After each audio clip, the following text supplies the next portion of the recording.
کیا کہہ رہی ہیں آپ؟ ایسا کیسے ہو سکتا ہے؟ حاجرہ اپنی والدہ کی آواز سنتے ہی چونک اٹھی۔ وہ اپنے کمرے میں بیٹھی لیپ ٹاپ پر کام کر رہی تھی۔ نائمہ بیگم غصے میں تھیں۔ ہوش میں ہو تم حاجرہ؟ تمہیں اندازہ بھی ہے تم کیا کہہ رہی ہو؟ حاجرہ نے تلخ لہجے میں کہا۔ ماما آپ اس حویلی میں غلام بن کر رہ سکتی ہیں مگر میں نہیں۔ اب بیوہ ہوئیں تو آپ نے صبر کیا مگر اس میں میری کیا غلطی ہے؟ نائمہ بیگم کا چہرہ سخت ہو گیا۔ میں نے کبھی نہیں سوچا تھا کہ تم اتنی بدزبان ہو سکتی ہو۔ جوان بیٹی ہو کر اپنی ماں کو رسوا کر رہی ہو۔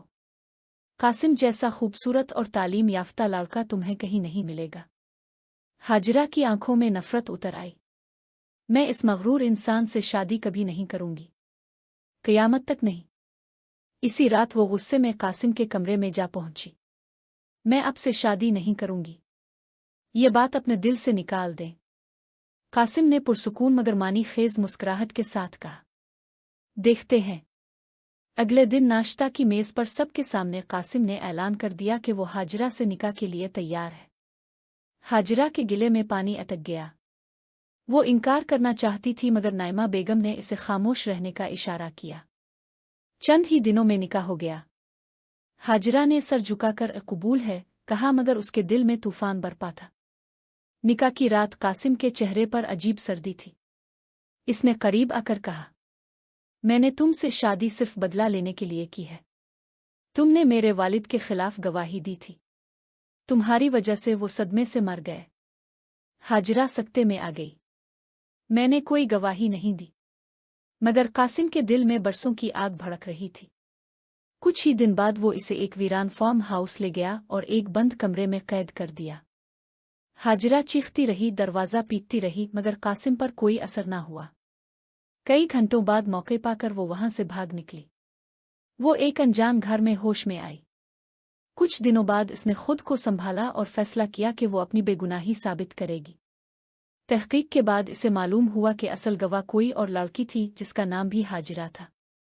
صرف نام کی مشابہت نے اس کی زندگی برباد کر دی تھی۔ اس نے تمام ثبوت قاسم کو بھجوا دیے۔ سچ جان کر قاسم ٹوٹ گیا۔ اسے اپنی غلطی کا شدت سے احساس ہوا۔ وہ اسے ڈھونڈتا رہا مگر حاجرہ کہیں نہ ملی۔ وقت گزرتا گیا۔ حاجرہ ایک بیٹے کی ماں بن چکی تھی۔ اس نے اکیلے ہی اپنے بچے کو پالا۔ 2 سال بعد قاسم واپس آیا۔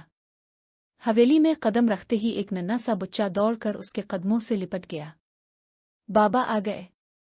قاسم کی آنکھیں بھر آئیں۔ وہ حاجرہ کے سامنے جا کر کھڑا ہو گیا۔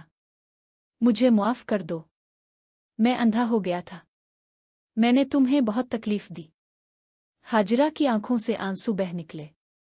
تم نے مجھے رسوا کیا، توڑا، برباد کیا، مگر میں اپنے بیٹے کے لیے تمہیں معاف کرتی ہوں۔ قاسم اس کے قدموں میں بیٹھ کر رو پڑا۔ وقت لگا مگر اس نے خود کو بدلا، علاج کروایا، اپنے رویے کو سنوارا۔ حاجرہ نے دل پر لگے زخموں کے باوجود صبر کیا۔ کچھ سال بعد وہ دونوں اپنے بچوں کے ساتھ خانہ کعبہ کے سامنے کھڑے تھے۔ قاسم نے آہستہ سے کہا، اگر تم مجھے معاف نہ کرتی تو میں زندہ نہ رہتا۔ حاجرہ نے آنکھیں بند کر کے دعا مانگی، یہ سب میرے رب کا امتحان تھا۔ زندگی نے انہیں بہت سخت آزمائشوں سے گزارا مگر آخرکار ان کے دلوں میں سکون اتر آیا۔ محبت آہستہ آہستہ دوبارہ جنم لے رہی تھی اور یہی ان کے لیے کافی تھا۔